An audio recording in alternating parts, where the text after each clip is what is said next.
The painting on the wall by Betsy Fredenberg is a painting that she did upon looking around her home.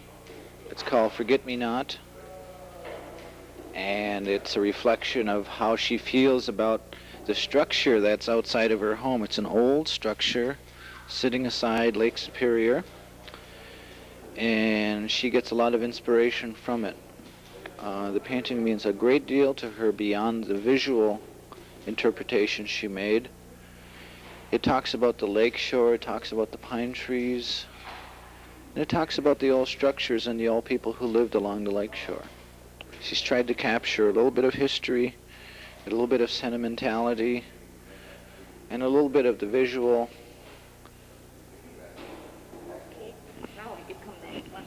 Things with us that have historical significance relating to the Art Center and its growth and the future.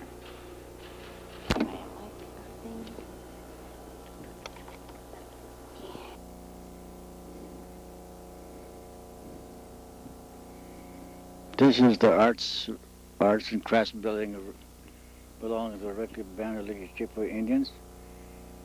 It was really had in mind in the year of 1973, then up to dedicated on June 30th of 1975. And the building is a big asset to the tribe, where we can have our culture, the tribe's culture, be shown to the public. And it's one of the finest buildings of this area. It helps to show our cultures in beadwork and other stuff that's the Indian has known in years before. And yearly, that's 2 years ago, it's on a self-sustaining basis, and it's a tribute to the people of Red Cliff. And we like to have the buildings open on a 7-day week, and we urge all our visitors from other states to come and visit. It's free, and everything that goes with it, it's different cultures you can ask. And we expect it will be in we're going to maintain it year-round proposition. And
we're sitting out here in the beautiful sunshine at Red Cliff Reservation, sitting at the doorstep to the new Arts and Crafts building.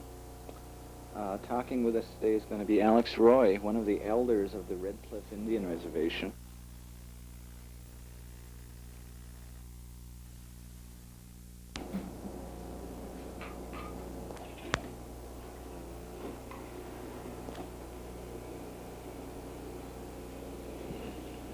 Today, the last sunshine of summer is starting to come upon us. autumn is arriving, the leaves are turning.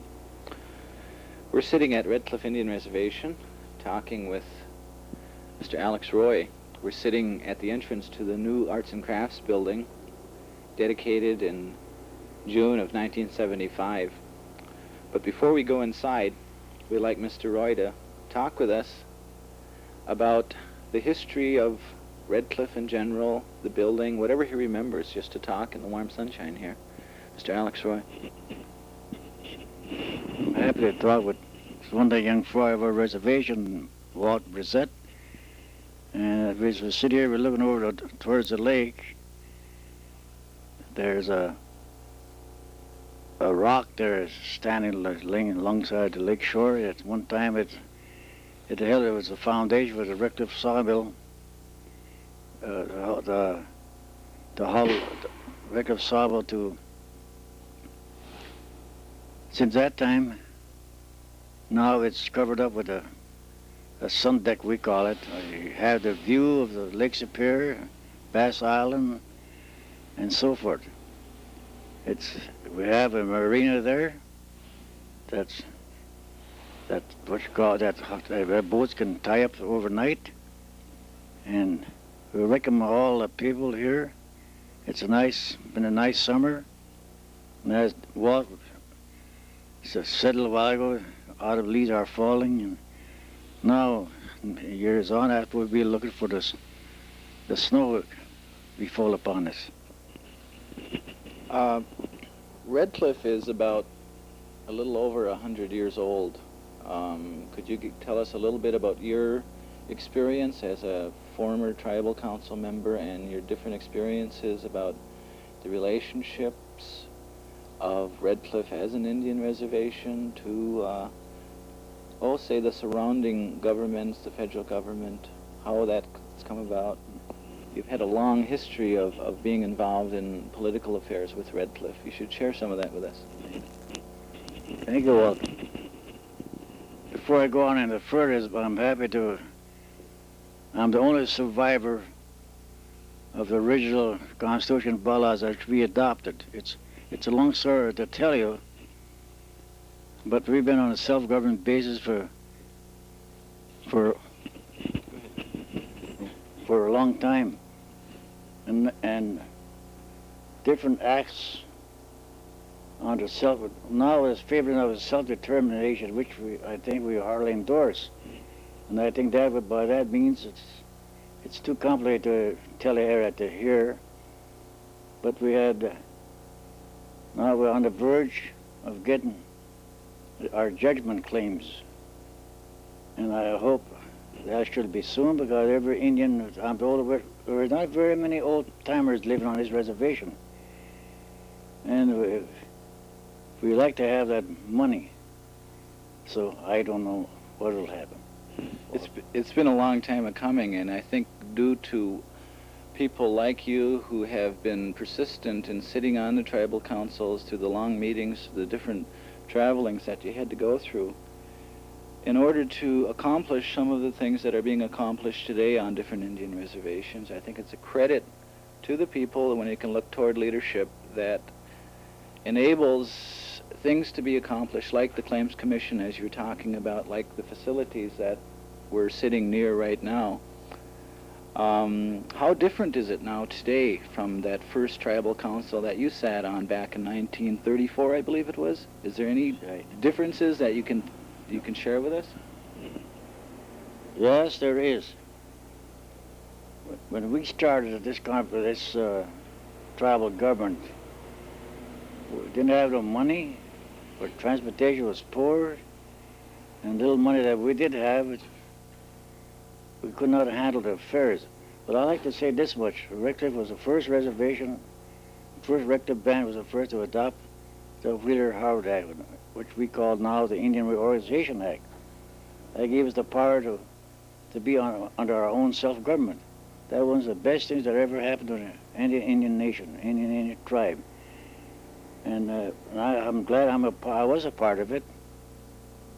And still, I am. Last year I served on a council, but this year I'm kind of getting old now, and I'm kind of hard to get around a little bit, so I didn't run. what I advise, I've been saying that I'm vitally interested in this tribe, in this band, and I would recommend, I always have said that the youth of today are the chiefs of tomorrow.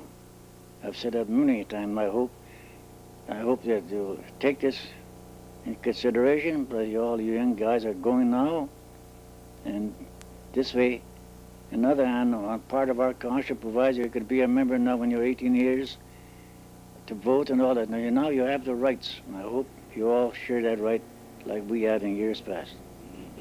You were groundbreaking, I guess, back at that time. There was a new way of governing the reservation with the Indian Reorganization Act. It was introduced, and it was relatively new to most of the Indian people because it was a new type of governing system. It's been with us now for about 40 years. I suspect that we're all pretty familiar with how to work with it, the rules and regulations, the Constitution and bylaws that are required. Do you think now it's something that in the future leaders of, say, Red Cliff or different other reservations, is it as fitting in 1976 to use the same type of structure as it was back in 1934? Yes, Walter, there's a big difference. That time, we didn't have the facility that we have today. I see money-wise, it's Title VI, Title I, and all that stuff. It's a beneficial to the tribes if you're entitled to it. I know what it has been. But in our days, never had such a thing as that. Because this park you're sitting at now, we have none but the ravines. The shores were all lined up with slabs, and by somehow donations, that's how we started this park. So maybe you think now then that the way that the tribal government is going and the monies that are available, do you think they're being used wisely? Well, yes and no. I don't know, it seems like a project is set up 4 or 5 months. Eventually, I don't know if it's mismanaged, it's not run through proper, it runs through proper authorities, all right, but I don't know why. The jobs is allotted for 100,000, but it turns out it's not completed. Now I understand that this Title 10 probably will be done October 10th or September 10th. So I don't know how partially it's completed, but I'm sure it's not enough. There's a significant change in the landscape, how Red Cliff looks in 1976. What do you remember that's different as you were growing up as a young man? I understand you were a fisherman. I understand you did a lot of different things around the area. What are the changes, the physical changes that you can see now that wasn't here? Maybe the roads, maybe the transportation. What comes to mind? Now, first comes to mind is, well, the best would be the houses. We had homes that were dilapidated, they were run down, substandard, and well, what they called it, they were fit to live in, but that's all we had. And most of these houses now were bought by Indians years back, had money from stumpage, we call them. And that's how they built their homes, but now they got so long ago, they have been going since all the eviction programs has been initiated in this tribe. Now we've got best living conditions that anyone could wish for. But the trouble is, we ain't got enough. So housing is a problem, and it's an ongoing problem. That's it is. And then I always stretch the point that we ain't got enough land. Now we're getting a lot of, we got a housing project coming up, I understand. We got trailers coming in every day, and we have no place. Well, we have place to put them, but for additional places for in the future, 10, 20 years from now, I don't know where we're going to get the land. That's what we're short of money. There's lands available around some of the part of the reservation, but we have no funds to buy them. Do you think that one of the reasons for the housing shortage is that there's an increase in the birth rate, or are people coming back? What's your idea of why there's a shortage of housing? Well, yeah, it could be in birth rate too, in one sense. But that, I see now, we have few families now coming from the cities that have made a living down there all these years. Not so much the youngest, but the older people that I know, some, they're retired, semi-retired, and so forth, they have no really no. And in the city, we can't make it, that's what they told me. So I think if we have a housing program here, houses that they could use, like old age, elderly people, so forth, I think this is where they can stay the rest of their lives, because I hope we can do that for them. Yeah, I hope you can too. Yes. Because I like to be here too when I get to be an elderly person, to be able to stay on the lake shore and enjoy the benefits of that. We're going to be talking later on to Franklin Basney, who's the fishing committee chairman, in addition to one of the tribal council members. And we're going to be talking about fishing with Franklin. I understand you were a fisherman. Yeah. Old-time fisherman. What does that mean? Well, I don't know. I had a stepfather by the name of Eli de Perry, and he knew what we called ponnets at that time. He worked for a German guy for some years, and he broke him in how to drive ponnets, mend them, drive them, and so forth. Well, as a young man got married, and I didn't know anything. The power drive those days was hand power. You had to pull rope to pull a hammer, and so forth, to drive your ponnet stick. Well, anyway, I got connected with Eli, my stepfather, and that's how it was around 1924. And I started work with him. And you know, there's Indians. They thought, I don't know how they ever knew, like Eli, what ponnet fishing. I don't know, just a gift of the Indian, I guess, or somehow. So later on, we call them roundheads. Everyone knows them are Swedes, Norwegians, and so forth. So that's how we showed them the trade, in other words. And now, well, Indians didn't have the money. They didn't have the money to buy equipment. But now, lately, our younger fishermen, we call now, all got brand new boats there. These old timers used to use their rudder boats out there to get their fun. But this was a good time for fishing. The Indians were a part of it. I know that. Did people made their living fishing? But some, yeah. What there wasn't the trouble was around before 24, I imagine. There was Indian ponnet fishermen here. I think we had Joe Baker, and we had John Sealer, and we had an old man Buffalo, and Harry Dollars. They're all Indian fishermen. I remember John. Yeah, you remember that, all them.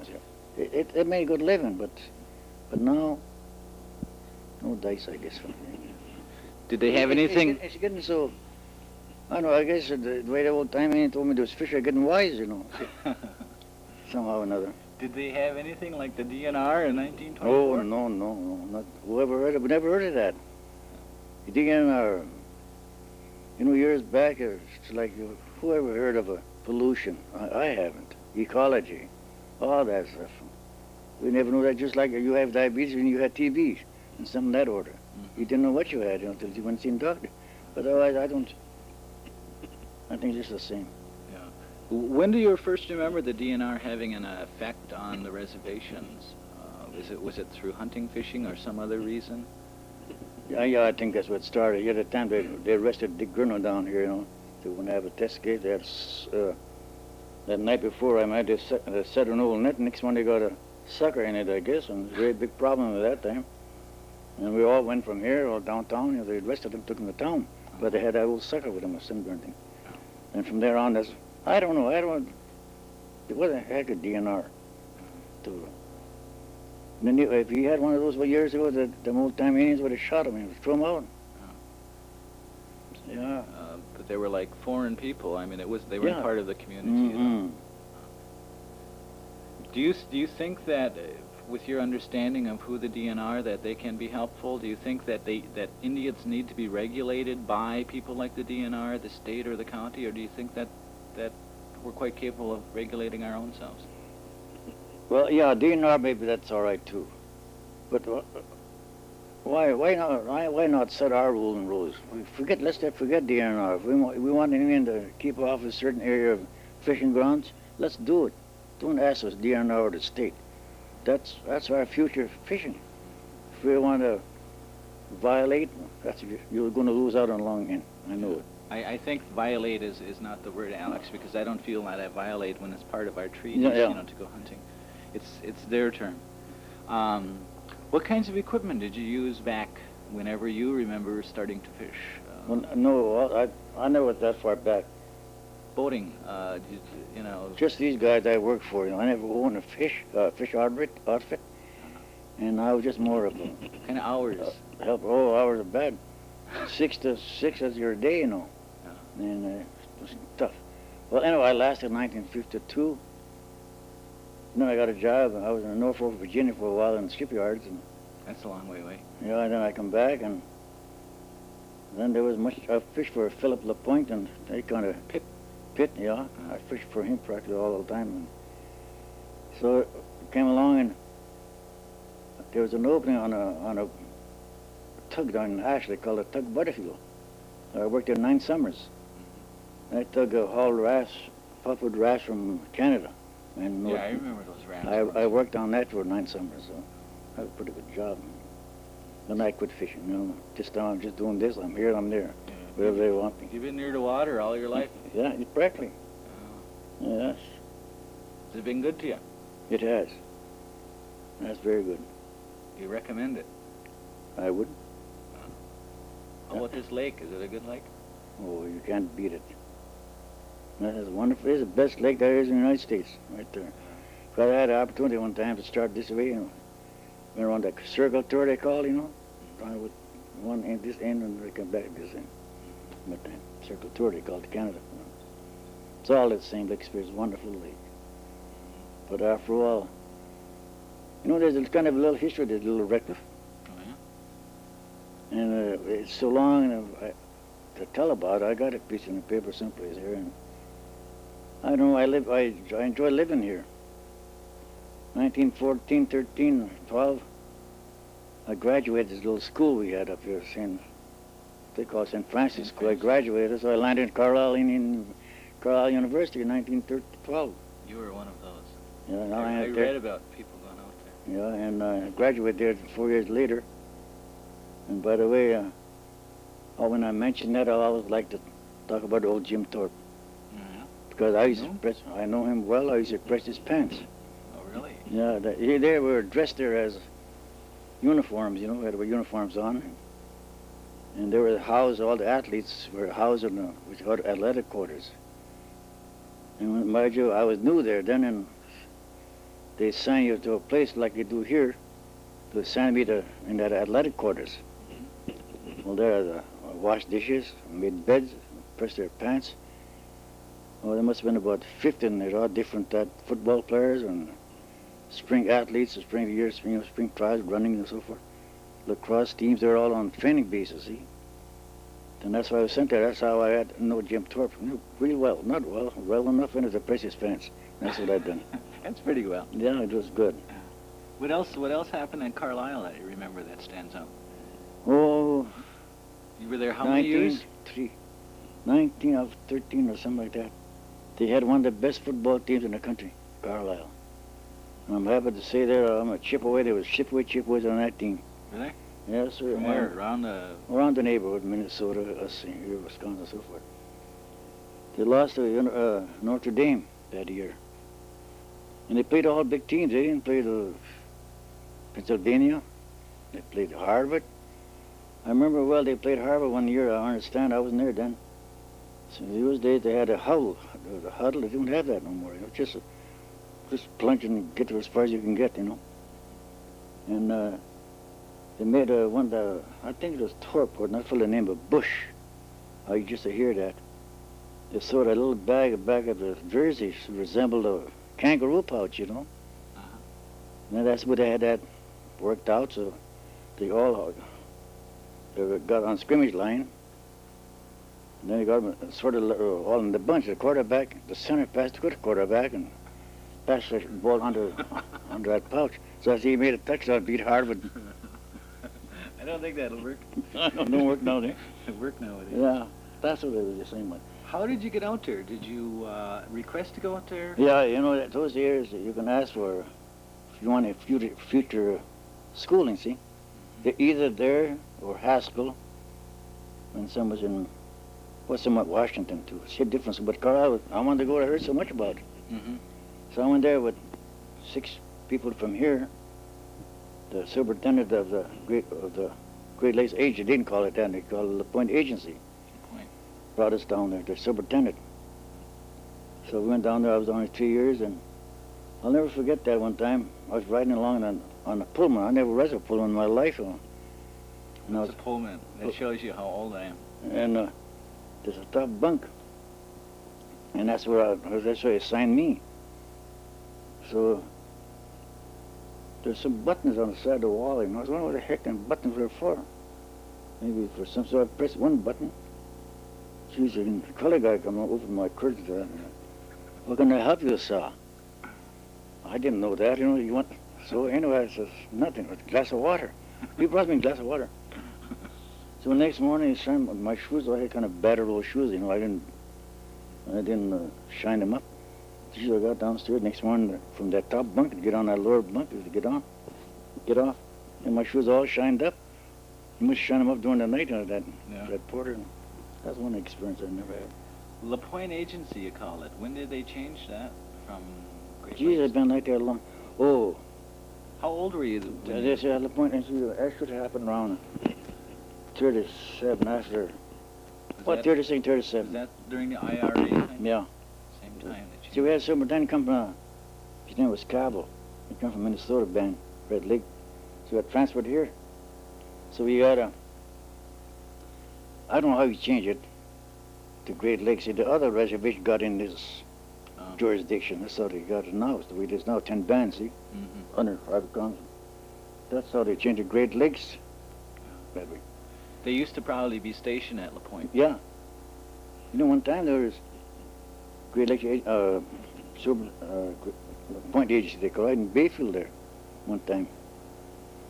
That's what that agency, that's how, his name was Dady, G.W. Dady. Then after he left, we followed by the name of Sutton. Sutton, he was a chief clerk, but he got to be agent. He must have bought this land here, see, this is where we are now. Oh, yeah? He must have bought that time. So we wanted a community hall, which is over there that time, but we didn't have no land to build one.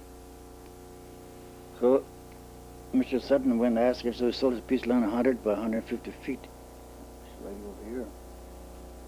So he always... Right adjacent to where we're sitting right now. Right there, yeah. That's how we built the community hall. So in order to acquire, we didn't have no money. My CC kids were working on the job here. So we took $4 a month from their check every payday. That's how we got the $150 for this piece of land. So when he died, he sold all the land outright to us, this here lake area. That's how we got it. Well, I'm glad you did get it. Yeah. I think it's really important to the community. Well, I guess we could sit here. Well, I can sit here all day. Months and months and Yeah. months and not tire of your stories. And Yeah. I think it's real important information to be shared with not only with me and the person behind the Yes. camera, but the Fine. people who's going to be looking into the videotape and years to come to be looking and hearing you talk about the days that I can't remember, but Yeah. that will be shared and are important for us to Yeah, be in the future. That's the point I'm trying to drive that into. You know, these young kids, I call them kids anyway, some are older, but when a decision is made here at a tribal meeting, well, the next day, some important subjects brought up, like, you ain't supposed to do that, you ain't supposed to have this land. Then the next morning you hear all the comments. But there where it should be said, nothing said. That's one of the things that I don't care for. I never did like it. When we were members, I was old fellas. I call them old fellas. I was the youngest of the band at that time. Youngest, the bunch I was served with. We made a decision. We stuck to it. And most times it was favorable. But here, this one, how do you vote? No, I can't see that. Maybe it's like like some old proverb says sometimes, maybe I'm too old to learn. Maybe I'm too young to learn, something like that. But Yeah, they tend there. I think. What do you suggest to get more people involved in a community or in a meeting situation so that everything is discussed at the Well, meeting? that's what I like to see, but who? You just a story, Walt, when we had our first meeting about the Indians' claims business, how much we should get. Well, downstairs only 4 that first time. Well, right away, they made it, someone would pay 80%, 60%. You know what I mean? Payments. Well, that's all showed up. Well, it was reversed as the one in July down here. Remember the one we had down there? Yeah. Things turned all over. The shit was turned. Well, any advice you have in the future on trying to get people involved, I think is really important, and maybe we can talk some more with you later. Good. Maybe we can go inside now and look around. Yeah. Okay. I Thank you much, appreciate very Alex. much. I appreciate listening to you. Yeah.